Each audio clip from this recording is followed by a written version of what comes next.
So I can definitely see that being kind of a plus. I'm still kind of fudgy on the idea of the enhancements. I mean, if we're going to do that, then you're going to end up getting the equivalent of what we have for tying these crystals on a raid drop, and then having to go to a vendor for all your mods, which isn't bad. I mean, we do it all the way through from 1 to 50 anyway, so it's not a terrible idea. It's the same thing we're doing. I mean, that's like Suiza. She's been wearing that green outfit forever, and I'm probably going to keep it until I find something. I ended up getting that at like level 12, and it's a purple modifiable prototype, whatever. Yeah. And I've just she's now wearing all Alderaan stuff in there, so I just like the set. I like the way it looks. One reason is because I have yet to see a bunch of people wearing it, but so anyway, so that's my theory on that. And I mean, as far as hitting that ladder, that shelf, one of the other things he covers, Tungren covers, is the fact that it's a pay-to-play game as opposed to a free-to-play.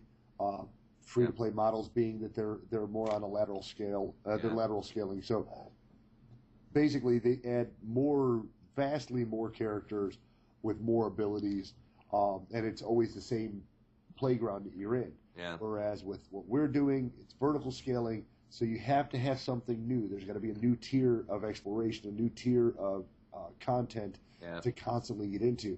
See, now, my personal incentive is just new content. Right. Not necessarily. I mean, so like for me, ladder's great, but lateral is awesome too because me personally, I wouldn't mind having just more stuff I can go do. I mean, I'm a bounty hunter. My incentive is credits, man. Hey, throw me some. If I go do a brand new ops and they just drop $1 mil per boss, I'm good. Because there's so much in this game that I would like to go purchase or like to go buy, or I'm an alt roller, so I would love to be able to set up my level 20 or 30 with the top level best shit you could have. But that's just me. I mean, I do like the advancement, but I'm also a big time lateral player. So and so am I. Obviously, every week I end up talking about one of my mini alts. I'm still right now. What I really want them to do is give paid transfers a go. Yeah, paid transfers or free transfers. Fuck, I want to bring my Fat Man characters. I do. I almost thought about re-rolling a tomb just because I want a tomb over there, and I want my other lanyard smuggler over. I just went through and cleaned his bank out last week too. I was like, well, hell, I've only got this one character on the server. I might as well just dump all this shit in the. And now he's got 500,000 credits in his. Wow. Yeah, I mean that was one of our. Kiwi asked me the other day. Have you played on Amelia Pond? I went, no. I haven't been on Amelia since we got to this server. He said, well, don't you want to play on her? And I was like, yeah. I do, but I don't want to play on Fat Man. I've already got my fat server. I don't need to do with a Fat Man. Yeah. I don't know, man. There's so many things right now swirling around our game. And it makes me excited. I did want to throw out that I did talk to Willie Dills over there. He's I like the look on your face. Obviously, you don't listen to a lot of Frog Pants. He is Frog Pants? Frog Pants Network. It's Scott Frog Johnson's. Pants. My frog has no pants. See, no pants. My frog has no pants. Oh, I love you, Landry. God. I have props. But Willie Dills is Scott Johnson's co-host on several podcasts. And I talked to him, and I was telling him that I heard a rumor that him and Scott might be canceling their podcast, and he says, as of right now, if you are a fan of the Instance Tour edition, they do not intend on closing that shop down just yet. They had rolled it back to 2 days a week, but according to Willie, Dills himself, they hadn't discussed shutting the project down. So if you guys do enjoy them, feel free to throw them an email, shout out. But I want to make sure people knew. You that is a cool shirt though. Hey, I wanted to mention that. I'm sorry, Yeah, it's a good time to jump it in. Yeah, this is a good time to jump it in. Right before we transition. Yeah, so I went to a make your own T-shirt place, and I made a Sith Talk podcast shirt. Yeah. And I've got, I don't know, I hope am I in frame? Left, yeah, right? You're in frame, so okay. Yes. Says see you in the pit on the back, and our podcast. They're right. Well, you can't. Yeah. Click them. Ow! What the hell are you doing? How do I click this? I think I didn't say click here. Got you a date or two. Maybe that'll never happen. Anyway, so I made up the shirts. I made up a shirt. I'll probably get another one made up for Dat here next week. Send it. Send it. For Fatty. Send it. I'll make. Well, I don't know. We'll talk about it later. Which one you want? But they're really expensive. Yeah. Oh, and so I mean, if it's a first print, and I only bought one, so that's pretty expensive. If I buy like 50, it's a little bit of a discount. If I buy like 100, it's a lot discount. But we're talking some serious dope cash. Yeah. So, I gotta find a Taiwanese store that they get the other fucking shirts through for Walmart or something, so I can sell the things for $5. But just hire a bunch of Koreans to make them. I buy my own printing press. You live up there in Portland. Inevitably in Portland, there's got to be some piss ass broke artisan eating, fucking toast and ramen noodle. They have some silk screening shops, and maybe I should look into them. But a lot of the silk screening shop. I went to a place back when I was playing WoW, and I had a big guild. I was going to make some bumper stickers for our guild, and because I really liked the design I made. But every time I went in there, because it had the Horde symbol in it, they freaked out because that's copyright and we can't do it. Apparently, the silk place that I just ordered from has no problem with so. Didn't ask me. I got an email of, we'd like to ask you a question about. I was like, oh shit. And all they wanted to know is this for your business or for your personal, or is this? So I told them it was a first print to see if for the business if I would like to get it. And I was like, okay, no problem, send it off. So, but that's my biggest problem with that is, but as soon as we can get some of our kickback from some of our sponsors like Audible. Yes. Which reminds me. We forgot to do that at the beginning. Yeah. Silly us. I was trying to sneak that in somehow. I knew. I got to remember somehow. You got to remember audibletrial.com/Sith Talk. Get your free 30 days of your favorite audiobooks. They haven't sent us a notice as to which ones are their favorites currently. But guys, Audible's got a ton of damn books. I've got it pulled up. I've got it pulled up right here. Yeah, right here. See their top list. I typed in Star Wars since that's what we kind of talk about. Yeah, sometimes. And they have a list here, and I think I can highlight it. Yeah. This is showing 1 of 20 of 158 results. There's 158 Audible Star Wars books from all eras, all BBYs. Yeah. So whatever you're into, man, they've got it. Here's Revan right here that we read before. It's Deceived right there. So yeah, Audible, it's great. I mean, it's amazing. I think I mentioned I finally read through or listened to all Fatal of. Alliance. Well, no, I haven't done Fatal Alliance. Oh yeah, I did Fatal Alliance with Star Wars. Yeah, but then this month I had my new book, and it was Red Shirts. Okay.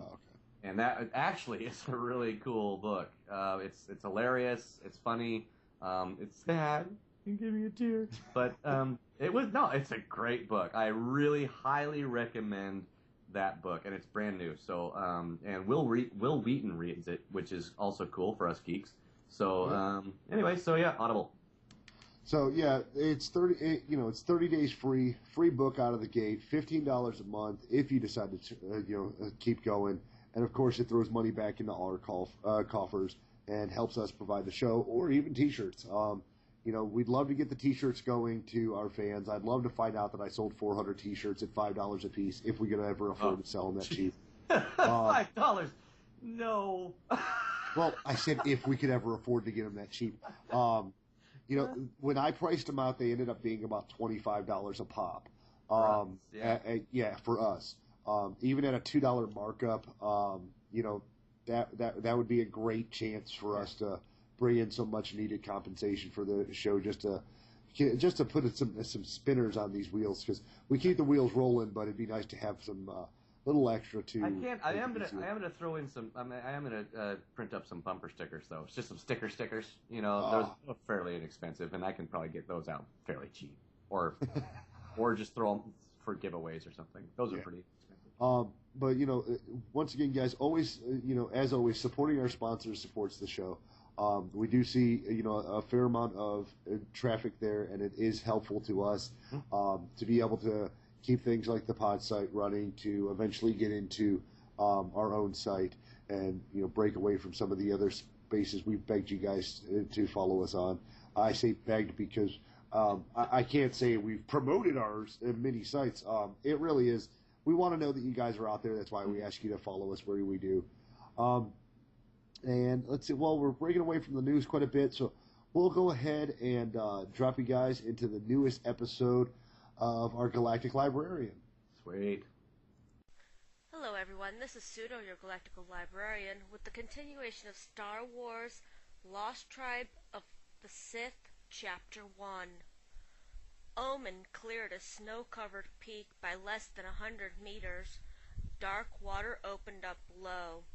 Another course correction, and Omen was quickly running out of torpedo tubes. Another life pod launched, arcing down and away. Only when the small craft neared the surf did its pilot, if it had one, get the engine going. The rocket shot the pod straight down into the ocean at full speed. Squinting through sweat, Corson looked back at his crew. Depth charge. Fine time for a mixed warfare drill. Even Gloyd didn't laugh at that one. But it wasn't propriety the commander saw as he turned. It was what was ahead. More sharp mountains rising from the waters, including a mountain meant for them. Corson reeled back to his chair. Stations! Sela wandered in a panic, nearly losing the wailing Jared as she staggered. She had no station, no defensive position. She began to cross to Devore, frozen at his terminal. There was no time. A hand reached for her.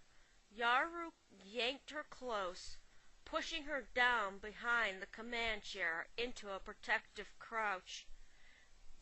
The act cost him. Omen slammed into a granite ridge at an angle, losing the fight and still more of itself. The impact threw Commander Corson forward against the bulkhead, nearly impaling him on the remaining shards of the smashed viewport. Gloyd and Markham strained to move toward him, but Omen was still on the move, clipping another rocky rise and spiraling downward. Something exploded, strewing flaming wreckage in the ship's grinding wake. Agonizingly, Omen spun forward again, the torpedo doors that had been their makeshift air brakes snapping like driftwood as it slid. Down a gravely incline it skidded, showering stones in all directions. Corson, his forehead bleeding, looked up and out to sea. Nothing. Omen continued to slide toward an abyss. It had run out of mountain. Stop! Stop! Stop! Silence. Corson coughed and opened his eyes. They were still alive. No, Sela said, kneeling and clinging to Jared. We're already dead. Thanks to you. She did not say, but Corson felt the words streaming at him through the force. He didn't need the help. Her eyes said plenty. Alright everyone, that's it for this week. Tune in next week for Star Wars Lost Tribe of the Sith, Chapter 2. All right, guys, well, that's another great episode of the Galactic Librarian and my wife, Sudo. And it's a great time for us to remind you guys about our other sponsor, that being Green Geeks Web Hosting. Green Geeks offers you guys unlimited web space, unlimited bandwidth, hosting for unlimited domains on a single account, unlimited email, SLQ, domain name for life. So as long as you want to host it, as long as you want it, they'll give it to you. And as long you'll end up owning your own, fucking domain name. That's awesome. Site migration, marketing credits, so you can find new ways to market.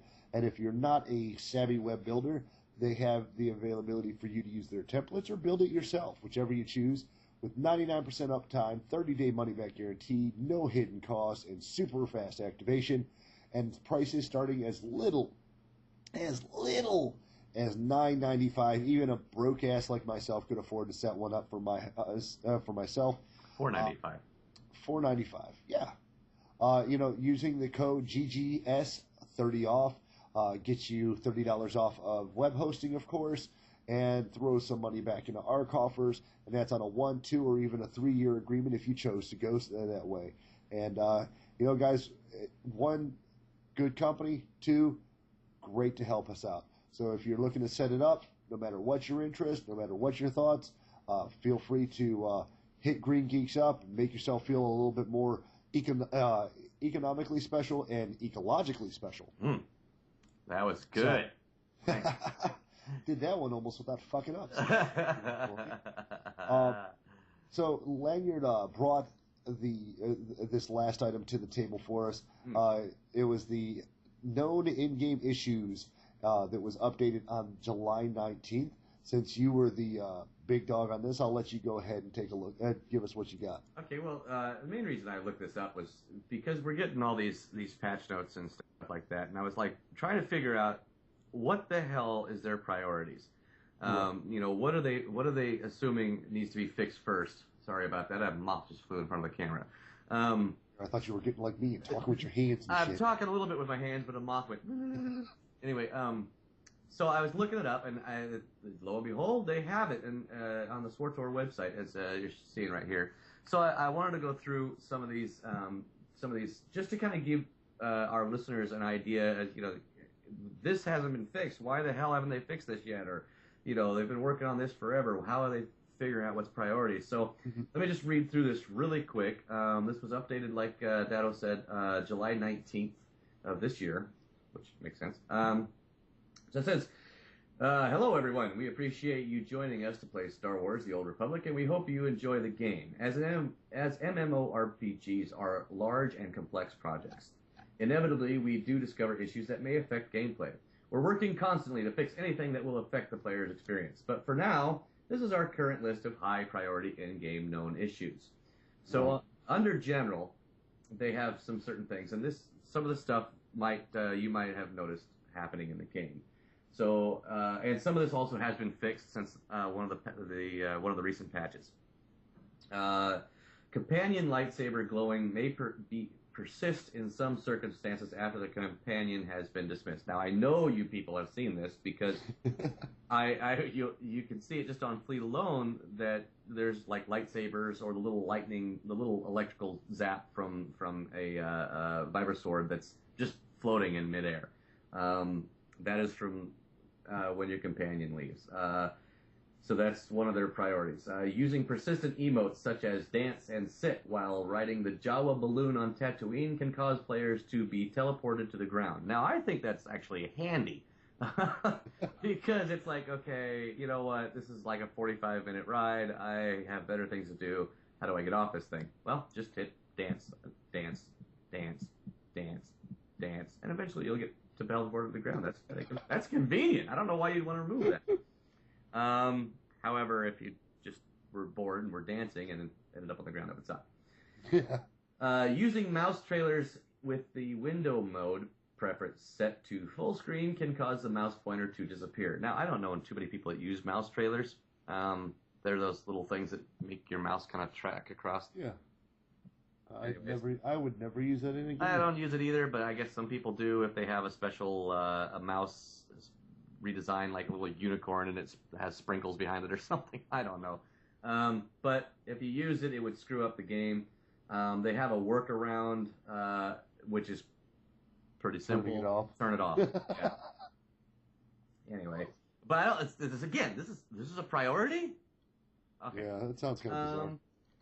But I mean, they are general issues. I understand that, but there's a lot more general issues than somebody having problems with their mouse trailers working. Anyways, if the Windows region is set to English, United States, and the decimal symbol is changed to a comma, the players will be unable to progress past initial game loading screen. Now, I have my keyboard set at U.S. English because I'm in the U.S., and my decimal point is not a comma, and my comma is not a decimal point. So that one throws me. But if you're having that problem, they are working on it. Once again, that's a really bizarre fucking priority. This is what I'm saying. This is why I wanted to read this shit, because it's like, we've been defending the podcast we've been defending the show for like 23 podcasts. This is kind of scaring me. This is what your priorities are. Okay. Group Finder. Now here we go. Okay. Group Finder. Under some circumstances, players can be incorrectly placed into groups as a role they did not select when queuing. So, all the times that's a bitch. Yeah. So sometimes if somebody logs in and they start bitching that I didn't log as DPS, I wanted to be healer, or vice versa. Right. Now you now have the excuse, if you fucked up for reals, to say, oh, well, it must be a bug. They're working on it. So there you go. If a player leaves the Group Finder queue when the ready check is open on the screen, it will not close for other members and will persist as though they are waiting for confirmation. That could be a pain in the ass. See, now Group Finder stuff, all this stuff under Group Finder is actually pretty good stuff to fix. When deselecting certain flashpoints operations, the Group Finder GUI will update that daily rewards are no longer available. However, after logging out and back in, the Group Finder UI can incorrectly display that players are again eligible for the rewards, and rewards will not be given due to actually being ineligible. So, okay, let me skip through here some of this.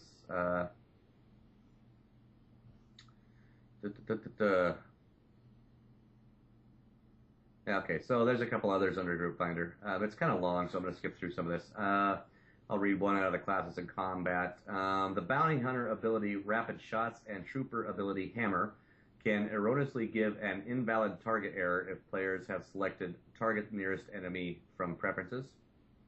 Yeah, I had that turned off. Yeah, I don't know a lot of people that use those, but I don't know. Well, the target nearest enemy is, I don't know, man. It's just one of those things where it doesn't. I don't find it being useful. The tab works as well. Yeah, I tab target, and in some cases tab. The only time the tab target has done anything wonky was I tab targeted recently in an op or in a flashpoint, and once all the enemies were dead, for some odd reason it defaulted to a party member. Yeah, I've noticed it does that too with me. Which I don't know if that's a fuck up or if they turned it on and like, oh, he's going that way. I don't know. I've seen that happen too, and as a healer that would be fine because boost him real quick. But now, I've seen that. They did one thing you did. You were going through, and I don't know if this was on the list. Please, go ahead. When bounty hunters use unloadability, then move, the animation will continue to play. That's the issue where my blaster just goes blah, blah, blah, blah, oh, blah, that's blah, the one. And something dies or something. Well, apparently they says the workaround. Players can load again without moving to stop animation. Yeah, to workaround is that the players can cast unload without moving. So basically it's a channeled item. So it says just make sure you don't move. An easier workaround. Yeah. An easier workaround is one that a guy in a random group the other day showed me, which was just flip out your fucking cartridges. Just change cylinders. It'll go away. Yeah. go into your combat, your support cylinder, and then right back. But yeah. Oh, that's a good idea. A lot more intelligent than that fucking response. Hard mode flashpoints do not grant the correct amount of social points. Apparently, that's not a high priority. The amount reflected in the mission's complete window is the amount given. So while you're and you're killing a mob, it says, "Oh, you got 3." It should be 4.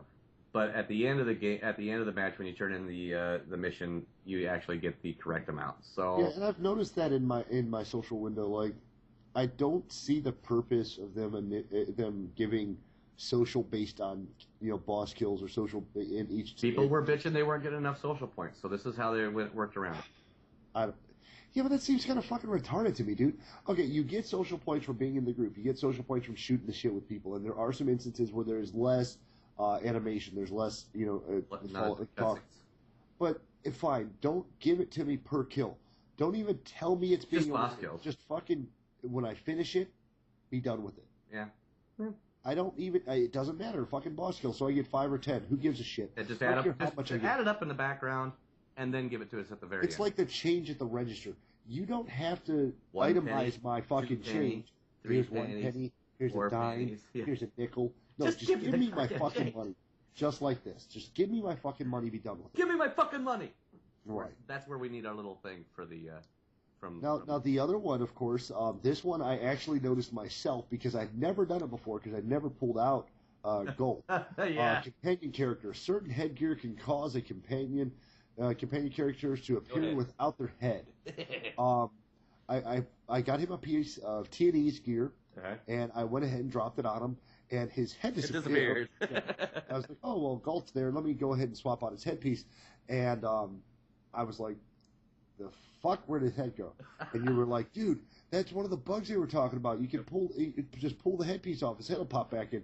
So I pulled the helmet off. I put it back. I guess. I was enjoying it so much. I thought to myself, fuck, that works perfectly fine. I want Galt to run around without his head. This is my headless Galt, man.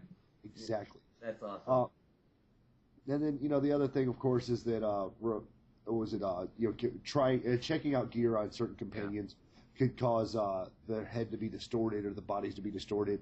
That actually happened, in a manner of speaking, when I tried to put Imperial Dancer gear on one of my male characters, and it pretty much blacked him out, blacked that character out, and only showed me the gear. Yeah, and that's another thing is if you pick something like let's say you try one of the customizations for Boondock or whatever his name is, Runemark, and you're looking at it, and then you switch to the companions across the top, it'll fuck them all up. It'll like put the other next guy's head in the middle of his chest, and then it's all goofy looking because it doesn't fit that thing. Instead of just saying, just not being able to change companions.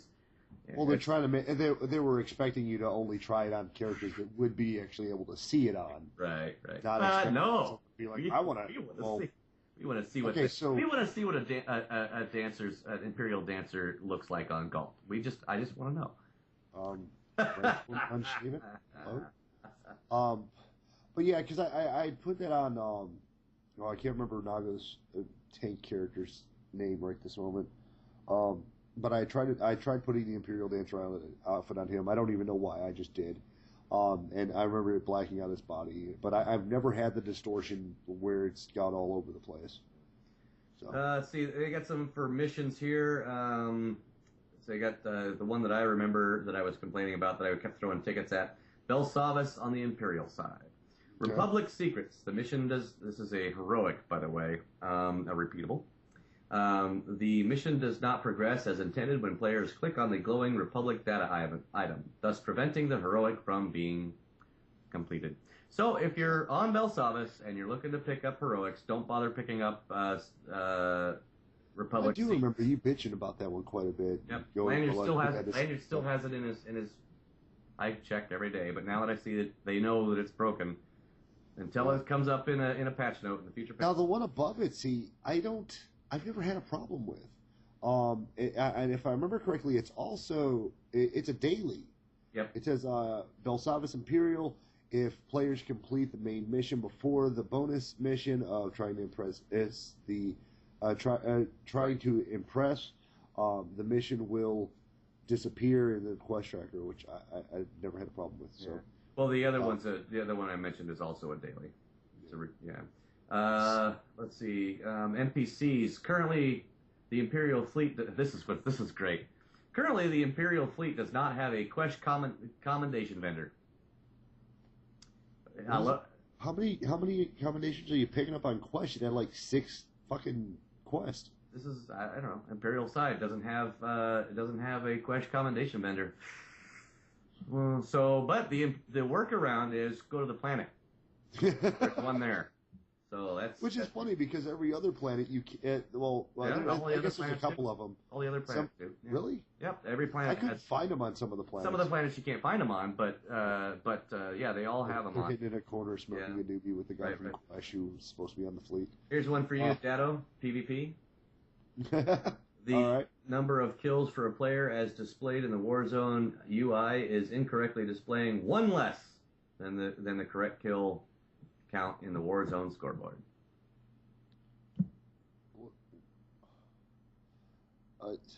Yep. But there you go. So if you have 100, you only have 99. But if you have 99, you only have 100. But I'm confused. Wait, what GUI? Like it's not like there's a scoreboard that comes up in the fucking match. The number of kills. The only thing that would affect is your medals. The number of kills. So in other words, at the end of the game, when it comes up and it says you killed 23, you actually killed 24. Right, but it says it's displaying in the Warzone GUI is incorrect, displaying 1 less than the correct kill count in the scoreboard. Oh. That's what's fucking me up. Like the way you're interpreting it is, the scoreboard is showing 1 less kill than you got. The way I'm reading maybe it's the Warzone scoreboard. So at the end of the scoreboard, when it says 23, you actually got 24. So when you go back into Fleet and you pull up your PvP thing, it'll say one more. I think the one below it's funnier because Naga Jalokia still doesn't have Centurion rank. From all of her PvPing, even though that she's right on top of War Hero after this week. Players who have spent their entire fucking life playing PvP matches, who had their Valor rank reach 100, are not correctly promoted to Operations Leader in Warzones. So, apparently there's people who have gotten to 100, though I've never met one, that apparently are supposed to be an Ops Leader as soon as they log into a war zone. What the fuck does it matter? Who gives a shit who the leader is on the op? Normally, no one ever listens to him anyway. With the below 50, it's the highest level on your team. Right. Until level 50 is the highest level player. Even when you're at 50, no one listens to the ops leader in a war Maybe zone. That's a title. And even if it is a title, so they're saying it's not rewarded. Naga Jalokia Operations Leader. Yeah. Or Operations Leader, Naga Jalokia. One of the two. But it's Operations Naga Jalokia Leader. Right. I mean, assuming at the point where you hit Valor level 100, it was in the war zone, then you got that as a title.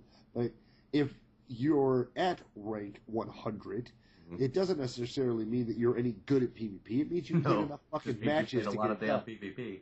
Right. And that's just how it is. I mean, that's what rank wars over for. That's what rank no one listens to the ops leader anyway. Half the time, I was go left. Everybody just spreads everywhere. Yeah, or they just turn their chat talking, we did this. We had one match, and I don't know if Kiwi would agree with me, but I thought it was kind of epic. We all got to the very end at the same within a certain amount of time. We all made it through the same amount of doors. The difference was we made it like a hair faster than the other team. Then you win. Well, right, but it was great because we fought through every single door. But when we went into it, there was no initial planning. The guy literally, they didn't say anything, and then eventually, it was just diversionary where we would put. There were 2 healers that kept following me around. Like I said earlier, there were 2 healers that followed me around in Navarra Coast, or not Navarra Coast. Fuck me, Bombing Run. I always fucking blank on that one. Anyway, so we're doing that one, and me and Void Star. Thank you. Me and two healers. Okay, two healers. There we go. Two healers. We kept running towards the one side, and for some odd reason, because I'm a tank, they thought, fuck, we got to get this one guy down, and they would divert 3/4 of their team to me. I love that.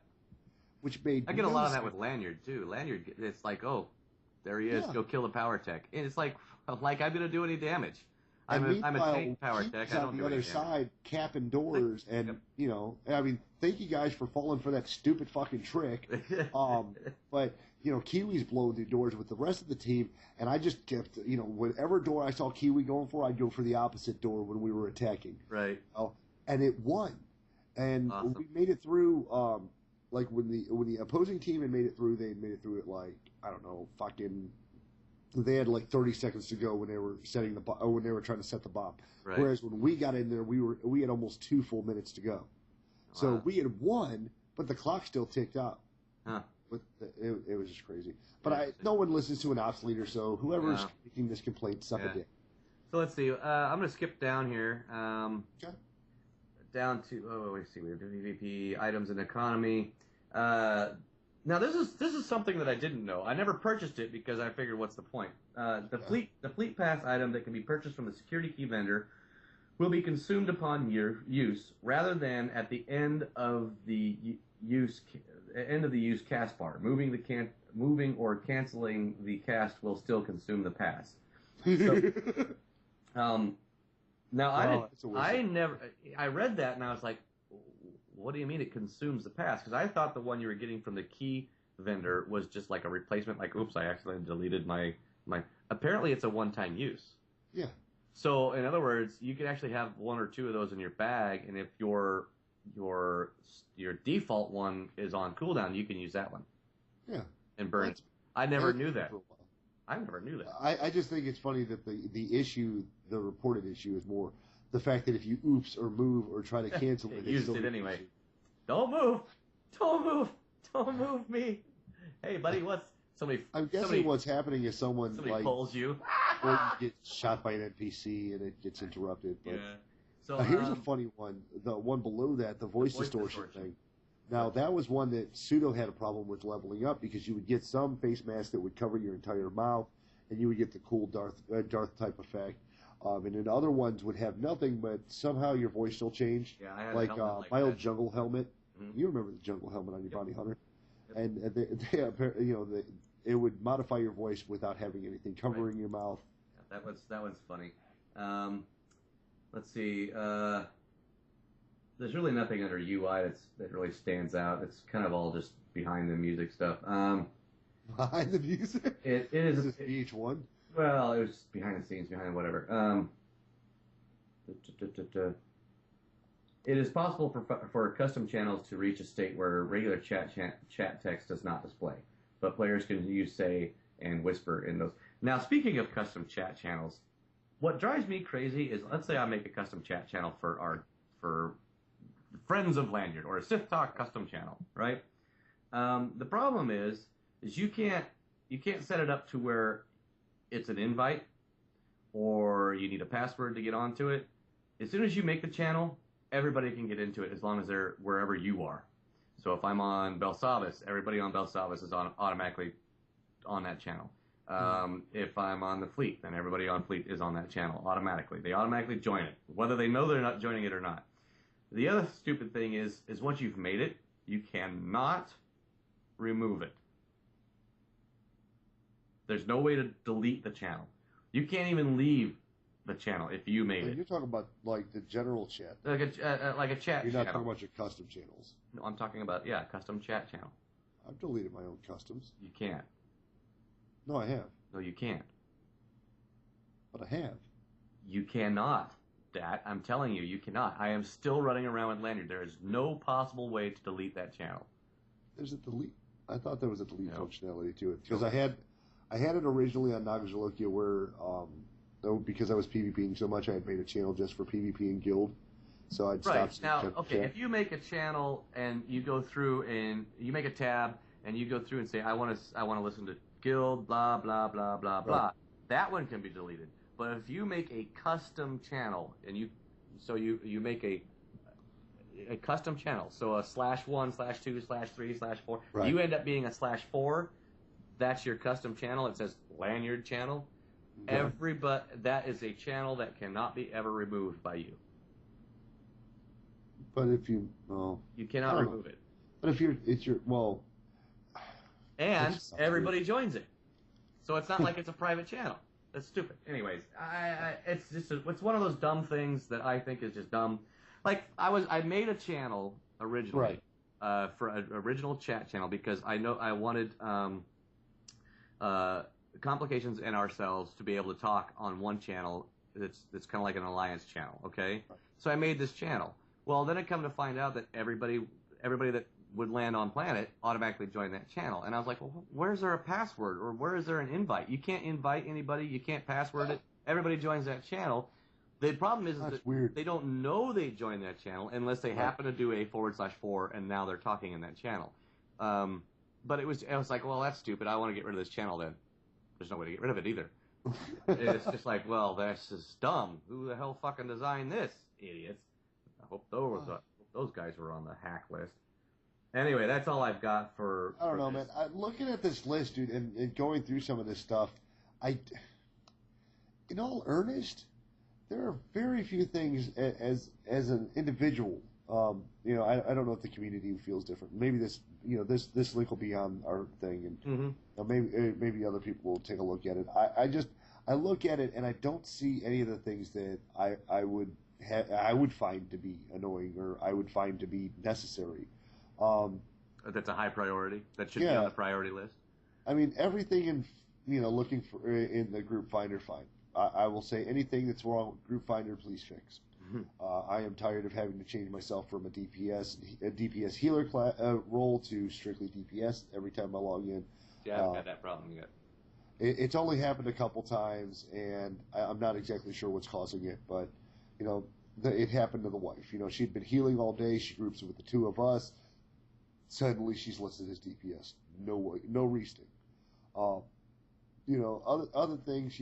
Like I don't know. Apparently, people are using take cover.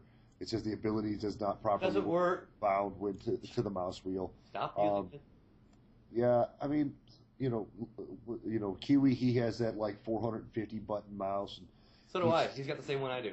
Oh, you both have the Naga Razor? Yeah, the Naga Razor. So check that out, brother. That's my 1 through 12 on the side. This is fine. See this? I got. It's the Abyss mirror. Yeah, you know what it has? 2 fucking buttons and a scroll wheel that works as a 3rd button. I don't need all that shit. You see the size of my thumb? Look at this. I know. Yours would be great for all the buttons on that side because I only reach to about here.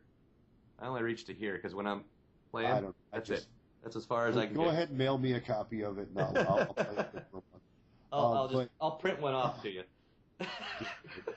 But I just and then I don't see a lot of things that really matter. I mean, there are items there I'm sure are on the list of complaints from users, but I see no mention of trying to make lag any better, to make crashing issues any better. Move it over, lanyard. I know, I can't pull this. That's what I use. That's my keyboard right there, bro. You need to get one of those so you can stop clicking.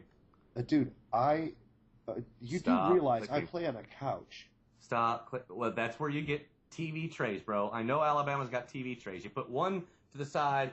There you go. Okay, hold on. Let me make sure even our viewers can see. See that? That's my TV tray. That woman's sleeping. You can set the laptop right on her head and. And for that hole in the wall everyone's seen, that was for my nephew's cats. Those are big cats. That's a story. Different story. But I don't see anything in really horrid relevance to problems that I see on a daily basis. Mm-hmm. I don't see them going, hey, we know that when you guys are collecting boxes for dailies that there's not enough dailies. Not enough boxes, we're going to throw some more of those in there. Or make them respawn faster. Yeah, exactly. Let them pop faster. I don't see where they've talked about repurposing the remainder of Ilum. Yeah, we had talked on previous episodes how PvP could be greatly improved if they could design something like a war zone in that area. an instanced war zone. Or right. Like there's no farming to be done over there. There's nothing worth seeing travel-wise. You don't get attacked by NPCs. Nope. So there's half of a fucking planet that is completely purposeless. Yep. I would love to see that as a level 50 only. Big, huge war zone. They could even take and maybe throw in a couple extra cliffs or something so to make the zone a little bit smaller because it is kind of fucking huge. Yeah. And they instead of having the typical 8, you have 15 on 50, or just as many people that log in within the time. Right. Like what Wintergrass was. Right. Wintergrass was. And if I could see something like that, give me a speeder with a gun on the front of it. Give me a fucking micro AT-AT. I don't care. Oh, one of those walkers.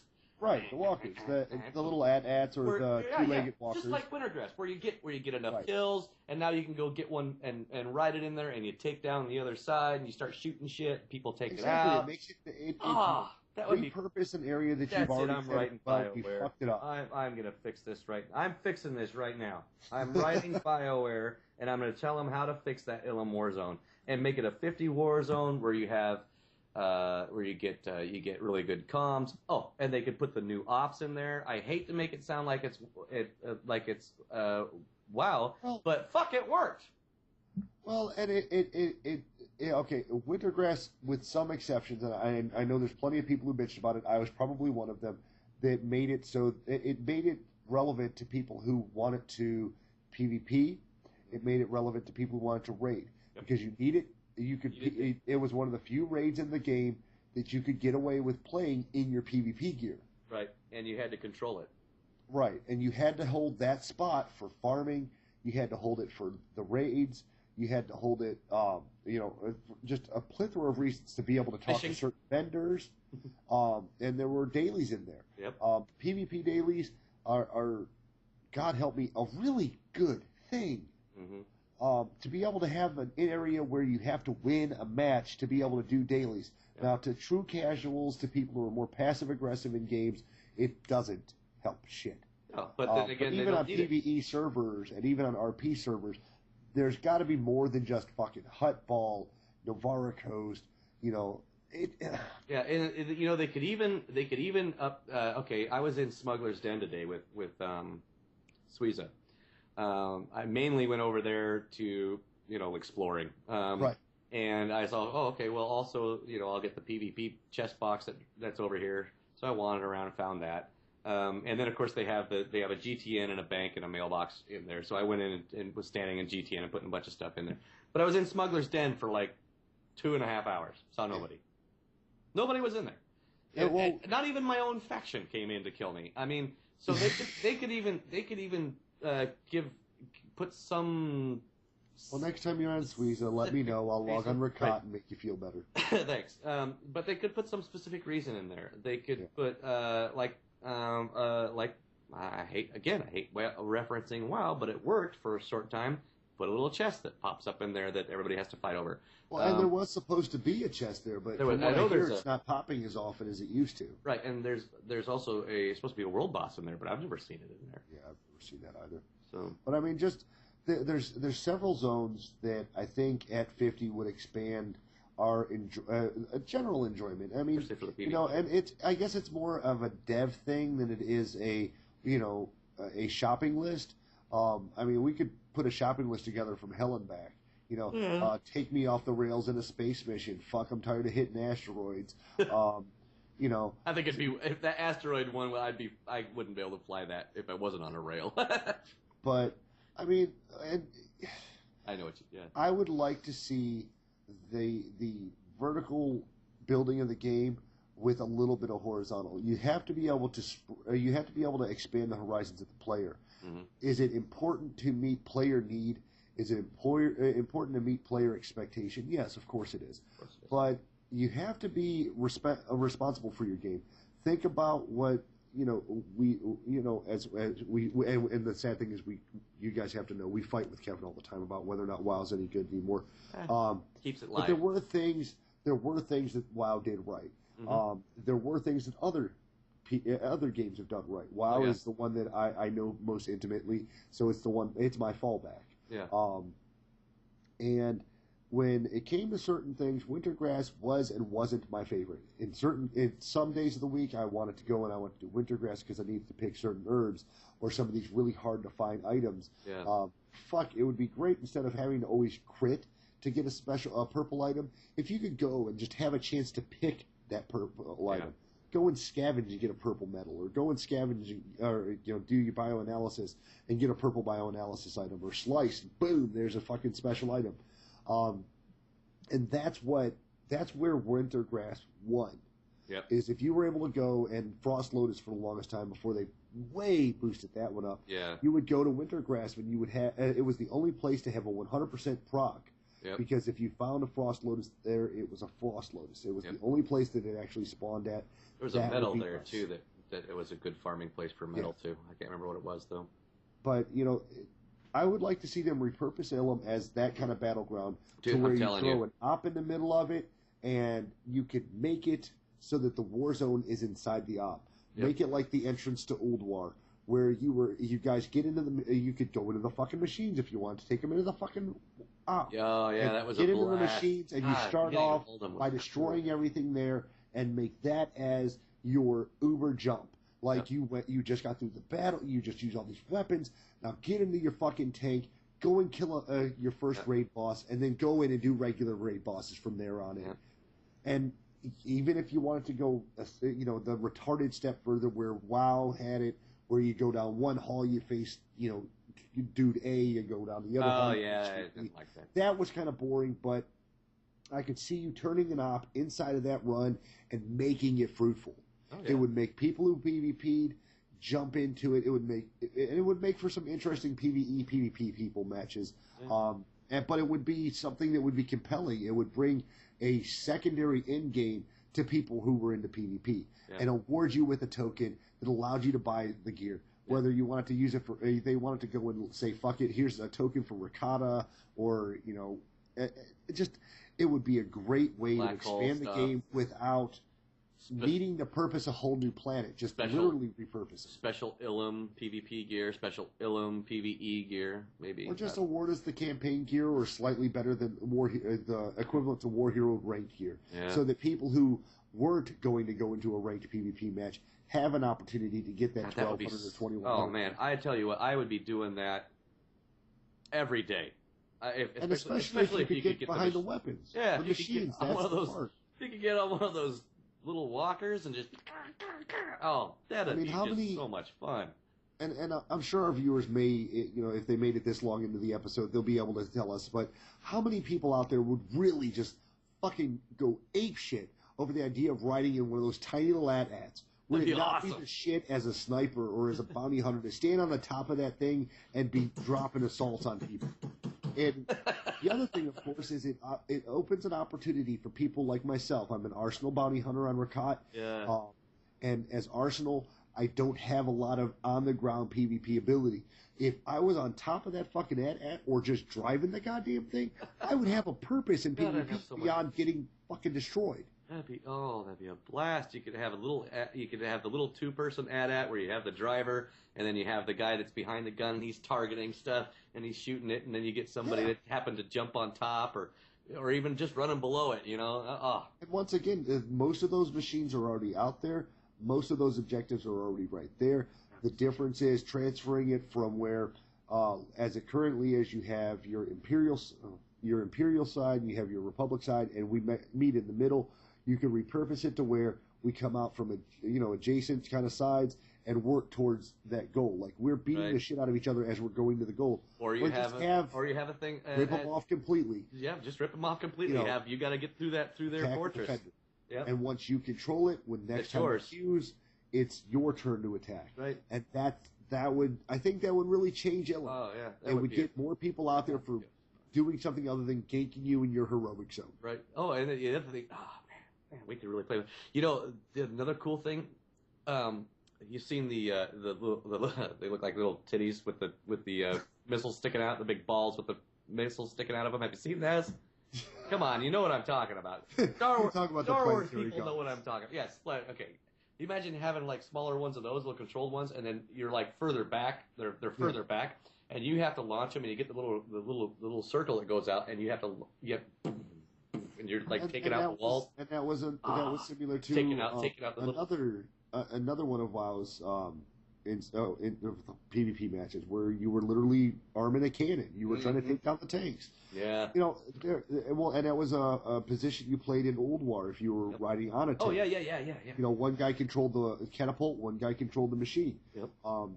Granted, it frustrated the hell out of everyone when it first dropped, but it was something that we grew accustomed to. And it was great. And you would literally go, dude, you're going into that run? Cool. I'm going to drive, you be the tank. Or, yep, I'd always say, I fucking suck at targeting. In Wintergrass, I'd always be typing, need a gunner, and they'd, you'd see the guy just jump on, click. Yeah, that was a lot. Like the wife, she when we ran Old War, she drove the motorcycle because she could do the oil slicks. Oh yeah, having a target shit. So that would really, I think that would bring some excitement because we have an opportunity. There you go into the fits with the moth. Fucking moth. But that would give us an opportunity to get into some of the legendary vehicles. Yeah. Which we do not. I don't give a shit how big your stupid fucking speeder is. We have not had the opportunity to get into some of those epic vehicles, even for a small while. And I hope to God BioWare's listening to this occasionally. For some, yeah. And if you're big on BioWare or somebody who, God help me, listens to this and knows someone at BioWare, I don't give a shit if it's the coffee chick. I know the janitor. Yeah. You slip the janitor a copy of our shit and have him leave it under a dev's desk. Right. On a memory stick. I don't care.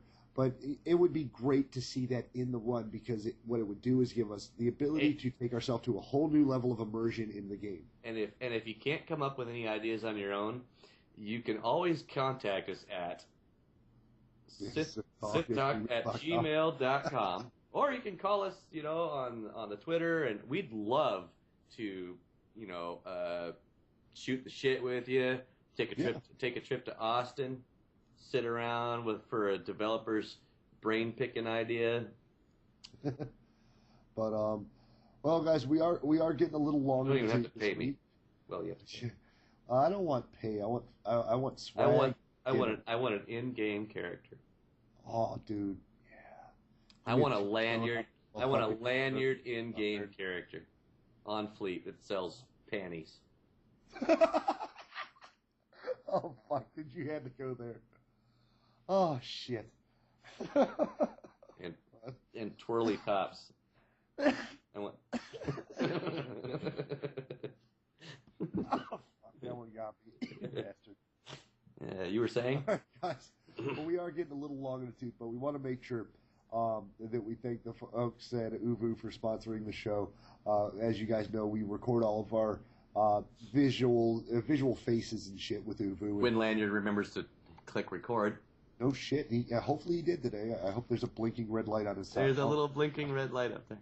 But guys, it's great to have another week with you. If you have any ideas of your own, if you have what you could label as a dream scenario for a PvP match or something you'd really love to see in Ops, drop us a short video. That would be awesome. Just a short YouTube video, just a short video, and we'll put it on the back screen.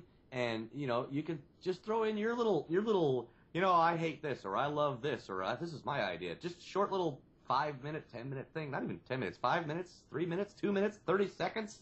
Hey, if you've got a whiteboard demonstration, I'd love to see one of those. Those are awesome. They are. Have you ever looked YouTube whiteboard stuff? It's great. It's hilarious. Oh God. But it's another week of great news. Always changes. Always dozens of sudden things happening in our SWTOR world. Whether it's your week, my week, the responses we get from our viewers or listeners. In some cases, fairly more listeners than viewers. But it's okay. I've got a face that's made for radio, so it's okay. Yeah. But, guys, if you do have any ideas, whether it be show ideas, it's in-game ideas, feel free to share your thoughts with us at gmail.com. And, as we say every week, guys, we'll see you in the pit. Thank you again for joining us here on Sith Talk. Lanyard and Dedekar look forward to talking with you next week. Remember to follow us on Twitter at Sith Talk, or stop by our Facebook page at facebook.com/Sith Talk. And of course, our Gmail is sithtalk@gmail.com. This music brought to you by freeplay.com. And remember, peace is a lie. There is only passion. Through passion I gain strength. Through strength I gain power. Through power I gain victory. Through victory my chains are broken. The Force shall free me.